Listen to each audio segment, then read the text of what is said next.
I get a knock at the door, and here, two guys in a suit. I'm from the FBI. The first thing I have to say is, what took you guys so long? I told them the truth.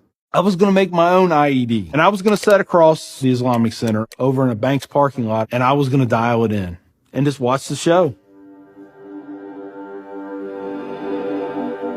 Growing up, I saw a movie, and it was Rambo. Rambo was tough, respected.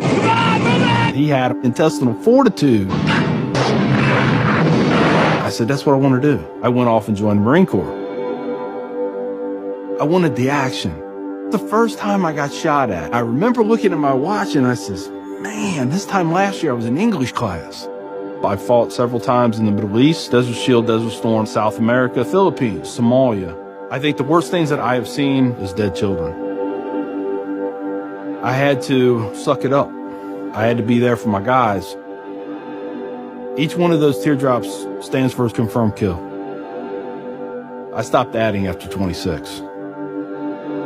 Where I was taught, Marine Corps, just own it and then let it go. But there comes a time when there's too much of that, and you can't turn it off anymore. I want you to give me a window into your state of mind at that time.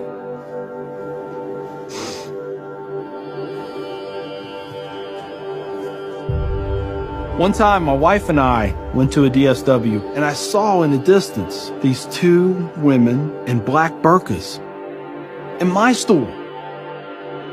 I cried as I prayed for enough strength to go over there and break both their necks. I was just angry. I was just full of hate, and it just fed off itself. At that point, I was drinking a half-gallon of vodka every 2 days. I had devised a plan, create my own IED, homemade bomb, and I was going to set it off right outside the Muncie Islamic Center. 200 plus killed or injured. That was the plan. I saw an opportunity to do one last thing for my country. This was my rationale. I knew I would end up in a federal prison with a needle in my arm. I didn't care. My hatred of Islam, it was the only thing that was keeping me alive.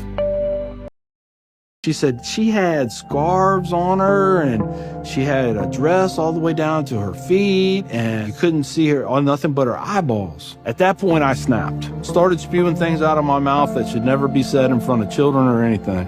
She didn't say anything. It was the look on her face. I remember my daughter looking at me like I was absolutely the craziest person on the face of the earth. She was my little buddy. She used to say we were road dogs. I know I saw it in her eyes. I made her question that love.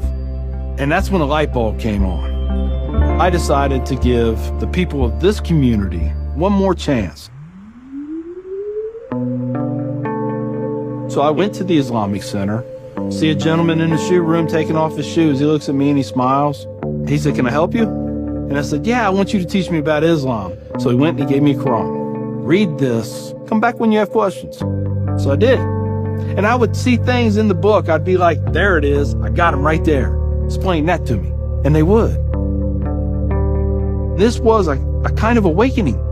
Long story short, 8 weeks after that first day I stepped into the Islamic Center, I became a Muslim.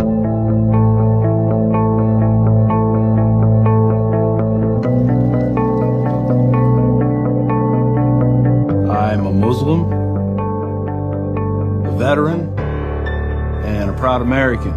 I had learned that I was completely wrong about everything that I felt.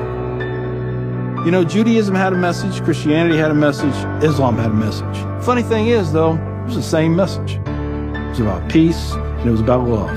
Please join me in welcoming Mr. McKinney. My big thing is now to stop the hate. Nothing good has ever come out of hatred. I've done too many things. I've hurt a lot of people. I have to live with that. But if I can stop somebody else on the path of non-forgiveness. One